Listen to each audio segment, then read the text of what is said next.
살롬. 귀한 만남에 오신 여러분을 주님의 이름으로 축복합니다. 오늘 우리는 잠시 일상의 분주함을 내려놓고 우리를 향한 하나님의 거대한 계획, 그분의 마음 가장 깊은 곳에 있는 목적에 대해 귀 기울여 보고자 합니다. 혹시 하나님께 이 세상에서 가장 중요한 것이 무엇일까? 라는 질문을 해보신 적이 있으신가요? 그 대답은 바로 그분의 백성, 바로 저와 여러분입니다. 이 메시지가 여러분의 마음에 깊은 울림을 준다면 이 귀한 말씀을 주변에 나누어 주십시오. 여러분의 구독과 좋아요는 이 복음의 메시지를 더 널리 전하는 사역에 큰 힘이 됩니다. 나눔을 통해 하나님의 은혜를 전하는 통로가 되시는 여러분 모두에게 주님의 평안이 함께하기를 기도합니다. 이제 로마서 11장의 말씀을 시작으로 하나님의 위대한 계획 속으로 함께 들어가 보겠습니다. 하나님의 목적은 언제나 그분의 백성에게 집중되어 있습니다. 이 복잡하고 때로는 비극으로 가득한 역사 속에서 하나님께서는 단 하나의 목표를 향해 일하고 계십니다. 그것은 바로 당신의 백성을 온전히 세우는 것입니다. 만약 이 사실을 이해하지 못한다면 우리는 세상의 혼란 속에서 길을 잃기 쉽습니다. 하나님께 이 우주에서 가장 가치 있는 존재는 바로 그분의 사람들입니다. 그리고 오늘날 하나님께서 그분의 백성을 위해 행하시는 일의 핵심을 설명하는 단어가 있다면 저는 그것이 바로 회복이라고 믿습니다. 성경은 구약과 신약 모두에서 하나님의 예언적 시간표 안에 있는 회복의 때에 대해 분명히 말하고 있습니다. 구약에서는 이를 시온의 재건이라 표현했고 신약에서는 베드로 사도를 통해 만물을 회복하실 때라고 구체적으로 언급합니다. 베드로는 세상이 시작된 이래로 모든 선지자들이 바로 이 회복의 때에 대해 증언해왔다고 말합니다. 즉, 이 회복은 성경 예언의 가장 중요한 주제 중 하나인 것입니다. 저는 지금 이 시대에 하나님의 백성을 향한 회복이 두 개의 평행선을 따라 동시에 진행되고 있다고 믿습니다. 하나는 자연적인 차원에서의 회복입니다. 하나님께서는 이스라엘 백성을 그들의 약속된 땅, 그들의 유업으로 되돌리고 계십니다. 물론 이스라엘을 향한 하나님의 궁극적인 계획은 교회를 향한 것과 마찬가지로 영적인 것이지만 그 시작은 정치적이고 지리적인 회복에서 나타나고 있습니다. 그리고 이와 동시에 진행되는 또 다른 거대한 흐름은 바로 교회의 회복과 완성입니다. 지난 1800년의 역사를 돌아보면 교회는 이스라엘 백성이 그들의 땅에서 멀어졌던 것만큼이나 그리스도 안에서 주어진 영적인 유업으로부터 멀어져 있었습니다. 그 잃어버린 유업을 되찾는 길은 이스라엘이 겪었던 것처럼 길고 고통스러운 과정입니다. 실제로 회복의 과정에서 이스라엘이 겪는 모든 경험은 오늘날 교회를 위한 깊은 교훈을 담고 있습니다. 저는 이 두 흐름이 평행선과 같다고 말씀드렸습니다. 발밑에 놓인 두 개의 철로를 상상해 보십시오. 두 선은 나란히 뻗어 있지만 저 멀리 지평선을 향해 시선을 옮기면 두 선이 하나로 합쳐지는 것을 볼 수 있습니다. 저는 마지막 때에 이 두 회복의 흐름이 바로 그렇게 하나로 합쳐질 것이라고 믿습니다. 실제로 최근 수십 년 동안 유대인들과 기독교 교회 사이에는 놀라운 수렴 현상이 일어나고 있습니다. 과거에는 거대한 간극으로 분리되어 있었지만 이제 그 간격은 빠르게 좁혀지고 있습니다. 오늘 밤 저는 이 두 흐름 중 교회의 회복과 완성에 대해 더 깊이 이야기하고 싶습니다. 교회의 회복은 여러 차원에서 이루어집니다. 잃어버렸던 성령의 은사들의 회복, 사도와 선지자와 같은 직분들의 회복, 그리고 신적인 질서의 회복이 그것입니다. 하지만 이 모든 회복의 정점, 우리가 궁극적으로 도달해야 할 목표는 바로 하나됨, 즉 연합의 회복입니다. 교회는 다시 하나의 교회가 되기 전까지는 온전히 회복되었다고 말할 수 없습니다. 우리는 우리의 생각과 기도, 그리고 삶의 태도에 있어서 이 연합의 회복을 최우선 순위에 두어야 합니다. 솔직히 고백하자면 저도 항상 이렇지는 않았습니다. 하지만 이제 저는 제가 소중히 여기던 교리들보다 다른 그리스도인 형제자매들과의 관계를 더 중요하게 여길 준비가 되어 있습니다. 그리스도 안의 형제들과 더 가까워질 수만 있다면 저에게 매우 소중했던 것들조차 내려놓을 준비가 되어 있습니다. 수년에 걸쳐 하나님께서는 제 마음속에 엄청난 변화를 일으키셨습니다. 저는 개신교 배경에서 자랐습니다. 하지만 오늘날 저는 제 자신을 개신교도라고 부르기를 주저합니다. 프라티스턴트라는 단어에는 저항하는 자라는 의미가 담겨 있기 때문입니다. 저는 더 이상 제 남은 인생을 무언가에 저항하며 살고 싶지 않습니다. 물론 저는 로마 가톨릭 신자도 아닙니다. 하지만 어떤 의미에서는 저 또한 보편적이라는 의미의 가톨릭 신자라고 믿습니다. 저는 로마 가톨릭 교회에 있는 제 형제들, 루터교회에 있는 제 형제들을 깊이 사랑하게 되었습니다. 이것은 제게 기적이었습니다. 혹시 제 첫 아내의 이야기를 아시는 분이 있다면 그녀가 덴마크 출신의 루터교인이었다는 것을 아실 겁니다. 그녀가 물세례를 받았을 때 그녀는 가족과 교회로부터 외면당했습니다. 그래서 수년 동안 그녀는 루터교회와 힘겨운 전쟁을 치렀습니다.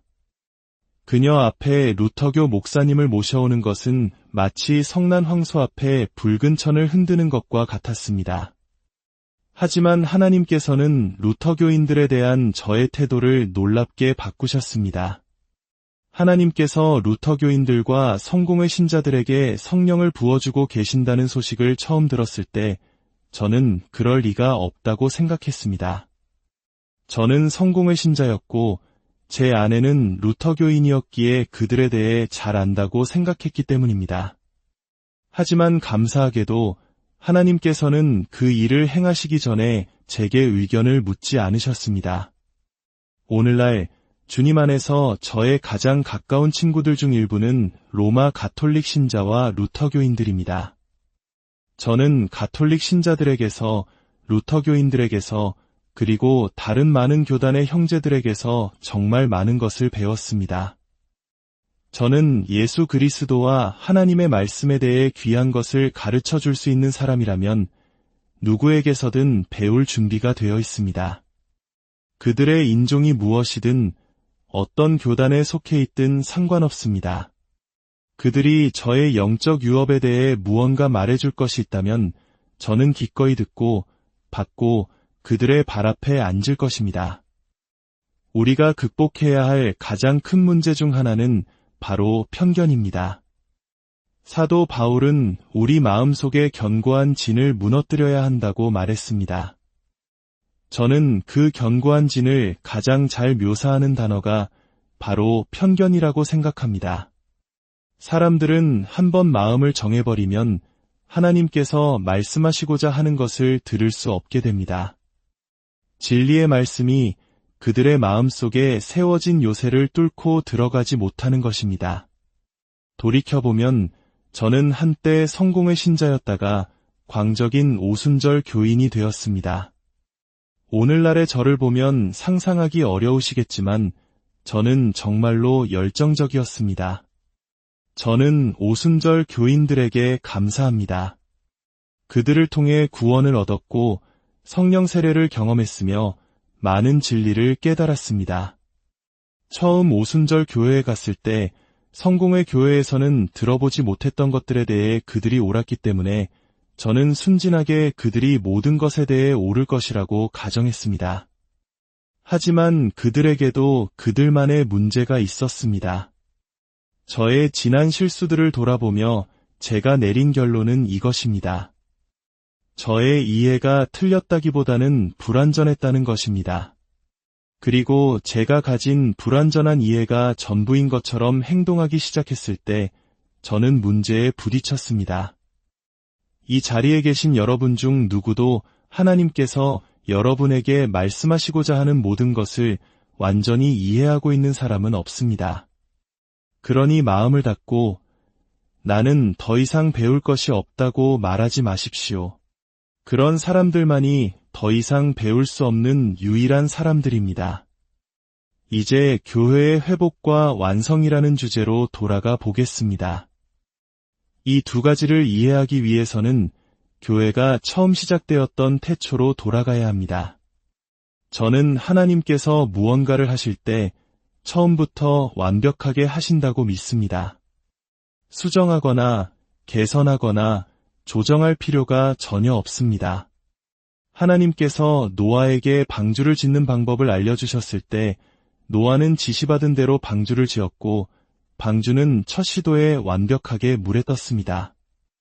리콜이 필요 없었습니다. 하나님께서 복음 사역을 시작하셨을 때 그분은 예수님을 통해 그 일을 하셨습니다. 저는 예수님을 개선하려는 야망이 전혀 없습니다. 그분은 무엇을 해야 할지 아셨고 완벽하게 해내셨습니다. 교회가 처음 시작되었을 때 하나님께서는 교회를 올바르게 시작하셨습니다. 오순절날 사도행전에 기록된 대로 교회는 탄생했습니다.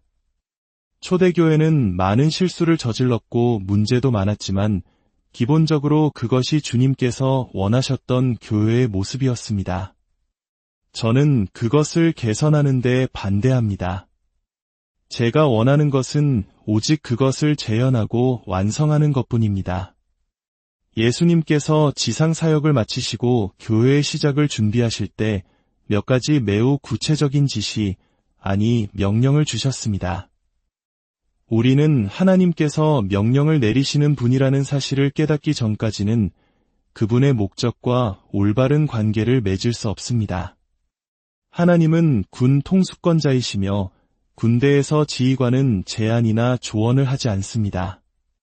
오직 명령을 내릴 뿐입니다. 저는 군인 집안 출신입니다. 제 가문의 모든 남성들은 영국군 장교였습니다.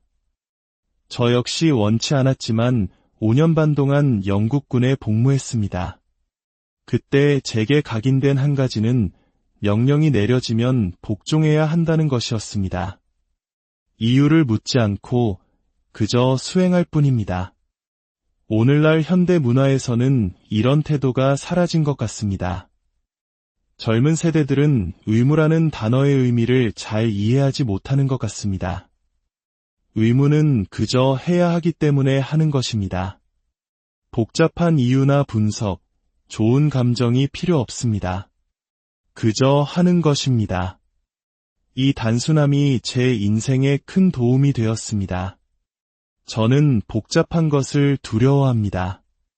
일이 복잡해지면 저는 멈춰서서 기도합니다. 하나님, 우리가 어디서 당신을 놓치고 있습니까? 이제 예수님께서 교회에 내리신 마지막 명령으로 돌아가 보겠습니다. 군대 명령의 중요한 원칙 중 하나는 명령은 취소될 때까지 유효하다는 것입니다. 5분 전에 내려졌든 5년 전에 내려졌든 상관없습니다. 합법적인 권위에 의해 내려진 명령은 취소될 때까지 유효합니다. 예수님께서는 약 2000년 전에 명령을 내리셨고 그 명령은 결코 취소된 적이 없습니다. 불행히도 그 명령은 거의 지켜지지 않았습니다. 교회의 회복과 완성은 우리가 이 명령에 순종할 것을 요구합니다. 마태복음 28장 마지막 부분을 보겠습니다. 예수께서 나와 말씀하여 이르시되 하늘과 땅의 모든 권세를 내게 주셨으니 그러므로 너희는 가서 모든 민족을 제자로 삼아 아버지와 아들과 성령의 이름으로 세례를 베풀고 내가 너희에게 분부한 모든 것을 가르쳐 지키게 하라 볼지어다. 내가 세상 끝날까지 너희와 항상 함께 있으리라 하시니라. 예수님께서는 모든 권세를 가지셨고 우리는 그분을 대신하여 그 권세를 행사해야 합니다. 권세는 사용될 때까지 아무 소용이 없습니다.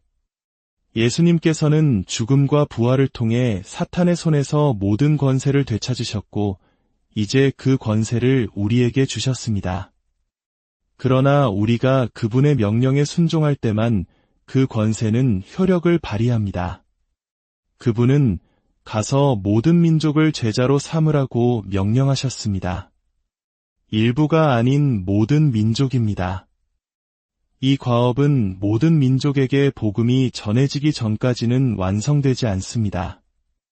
마가복음 16장에서도 비슷한 명령을 볼 수 있습니다. 또 이르시되 너희는 온 천하에 다니며 만민에게 복음을 전파하라. 온 천하, 만민. 이 명령에는 외외가 없습니다. 모든 피조물이 대상입니다.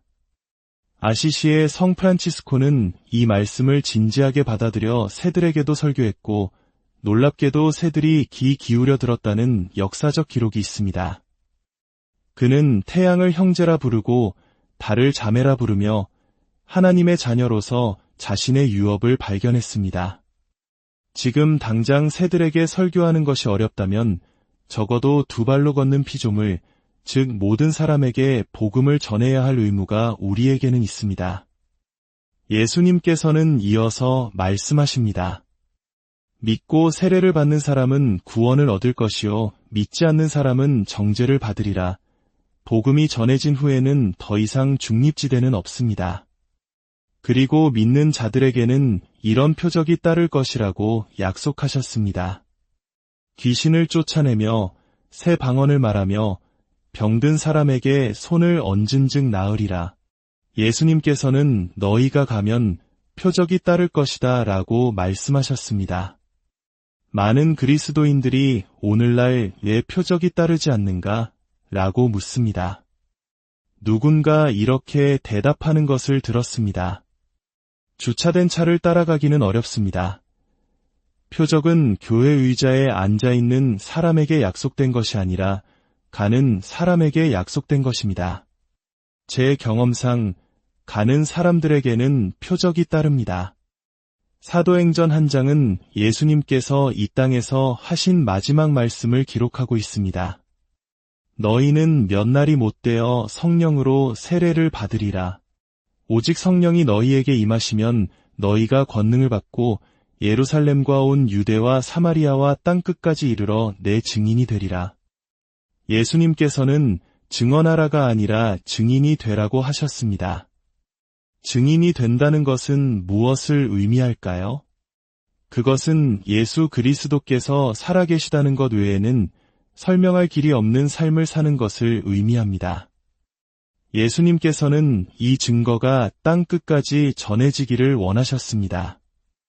이 말씀을 마치시고 그들이 보는 데서 올려져 가시니 구름이 그를 가리어 보이지 않게 하더라. 땅 끝까지. 이것이 예수님께서 이 땅에서 남기신 마지막 말씀이었습니다. 저는 제자들이 감람산에서 내려올 때 그들의 마음속에 이 마지막 말씀이 계속해서 울려 퍼졌을 것이라고 믿습니다. 땅 끝까지, 땅 끝까지, 땅 끝까지. 사람은 가장 사랑하는 사람들과 헤어질 때 그들이 가장 기억해 주길 바라는 말을 마지막에 남기는 경향이 있습니다. 예수님께서도 그러셨을 것입니다. 우리는 마태복음에서 제자를 삼으라는 명령을, 마가복음에서 복음을 전파하라는 명령을, 그리고 사도행전에서 증인이 되라는 명령을 받았습니다. 이 세 가지 중 어느 하나도 다른 것으로 대체될 수 없으며 어느 것도 폐지되지 않았습니다. 우리는 땅 끝까지, 세상 끝날까지 주님의 증인이 되어야 하고 모든 민족에게 가서 제자를 삼아야 하며 기쁜 소식을 선포해야 합니다. 이제 마지막 때에 관한 예수님의 예언이 담긴 마태복음 24장으로 가보겠습니다. 제자들이 예수님께 물었습니다. 주의 임하심과 세상 끝에는 무슨 징조가 있사오리이까? 제자들은 징조, 즉 단 하나의 결정적인 징조에 대해 물었습니다. 예수님께서는 먼저 여러 징조들에 대해 말씀하셨습니다. 전쟁과 전쟁의 소문, 민족이 민족을, 나라가 나라를 대적하여 일어나고 곳곳에 기근과 지진이 있을 것이라고 하셨습니다. 그러나 이 모든 것은 재난의 시작일 뿐이라고 하셨습니다. 또한 그리스도인들을 향한 전 세계적인 미움과 박해가 있을 것이며 많은 거짓 선지자가 일어나 많은 사람을 미혹할 것이고 불법이 성함으로 많은 사람의 사랑이 식어질 것이라고 경고하셨습니다. 하지만 예수님께서는 아직 제자들이 물었던 그 징조에 대해 답하지 않으셨습니다. 마침내 14절에서 그 답을 주십니다. 이 천국 복음이 모든 민족에게 증언되기 위하여 온 세상에 전파되리니 그제야 끝이 오리라. 이 말씀은 모호하지 않고 명확합니다. 세상 끝의 징조는 무엇입니까? 바로 이 왕국의 복음, 예수님과 사도들이 전했던 희석되지 않은 바로 그 복음이 온 세상 모든 민족에게 전파되는 것입니다. 그러면 끝이 올 것입니다. 세상의 종말을 결정하는 열쇠는 독재자나 군 지휘관, 과학자들의 손에 달려있지 않습니다. 그 열쇠는 바로 교회의 손, 우리의 손에 쥐어져 있습니다. 이 시대를 마감하고 주님을 다시 오시게 할 막중한 책임이 우리에게 있습니다. 하나님께서는 이미 주님이 돌아오실 날을 정해두셨다고 저는 믿습니다. 물론 저는 그날이 언제인지는 모릅니다. 하지만 그날이 오기 전까지는 우리가 이 일을 해낼 때까지는 그 일은 일어날 수 없습니다. 하나님께서는 이 일을 감당할 한 무리의 사람들을 찾으실 때를 이미 알고 계십니다. 그리고 저는 다시 묻고 싶습니다. 왜 우리가 그 사람들이 될 수 없겠습니까? 이보다 더 흥분되는 삶이 어디 있겠습니까? 우리가 이 사명을 감당할 능력은 어디에서 올까요? 요한계시록 5장을 보면 역사의 마지막 장을 열 수 있는 유일한 존재는 유다 지파의 사자로 소개되었지만 요한이 보았을 때는 죽임을 당한 것 같은 어린 양이었습니다. 이것이 바로 하나님의 역설입니다. 그분의 능력은 약한 데서 온전하여집니다. 하나님께서는 세상의 슈퍼 지성인이나 천재들을 사용하지 않으십니다. 그분은 약하고 겸손하지만 그 힘이 주님께 있는 사람들을 사용하십니다. 사도 바울은 고린도후서에서 내가 그리스도의 능력이 내게 머물게 하기 위하여 도리어 크게 기뻐함으로 나의 여러 약한 것들에 대하여 자랑하리니라고 고백했습니다. 저 역시 한때 극심한 피부질환으로 고통받으며 사역했던 적이 있습니다. 살이 벗겨져 나가는 고통 속에서도 사역을 계속했을 때 저는 하나님의 능력이 그 어느 때보다 강력하게 임하는 것을 경험했습니다. 저의 연약함을 자랑할 수 있었을 때 그리스도의 능력이 제게 머물렀던 것입니다. 사랑하는 여러분, 하나님께서는 지금 그분의 백성을 회복시키고 계십니다. 그리고 교회를 완성시키는 그 위대한 계획의 마지막 퍼즐 조각은 바로 우리에게 맡겨졌습니다. 그것은 모든 민족에게 이 기쁜 소식을 전하는 것입니다. 우리의 연약함이 걸림돌이 되지 않습니다. 오히려 우리의 약함 속에서 하나님의 강하심이 드러날 것입니다. 이제 우리의 마음을 열고 기도합시다. 주님, 저희를 사용하여 주시옵소서. 저희의 삶이 땅끝까지 복음을 전하는 당신의 위대한 계획의 일부가 되게 하옵소서. 저희가 가진 편견의 벽을 허물고 오직 그리스도 안에서 하나 되어 당신의 마지막 명령을 수행하게 하옵소서. 이 자리에 있는 모든 이들에게, 그리고 이 말씀을 듣는 모든 이들에게 이 거룩한 사명에 동참하는 기쁨과 흥분을 허락하여 주시옵소서. 여러분의 삶에 하나님의 목적이 가득하기를, 그분의 평강이 늘 함께하기를 축원합니다.